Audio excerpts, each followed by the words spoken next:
Кайсыл гана кыз мусулман болсо, ал бүгүн же эртең же кийинчерээк кийинки Абдулхамид төрөсү мүмкүн. Бул империяда Абдулхамид болбосо эмне болот? Байкасаң, бул империяда бардык аялдар Абдулхамидти чоңойтууда.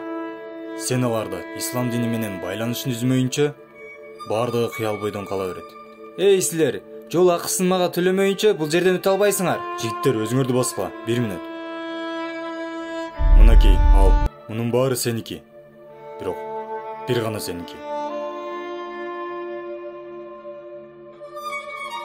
Кара. Менин үлүшүмдү бер. Мынакей, мына ушинтип гана. Акчанын күчү менен, аялдар менен, кошоматчылык менен, аң сезим күчү менен, улуттук намысы менен, жалган эркиндик менен биз осмондуктарды бири-бирине каршы кое алабыз. Башка жолу жок. Осмондуктарды жеңүүнүн жападан жалгыз жолу ушул.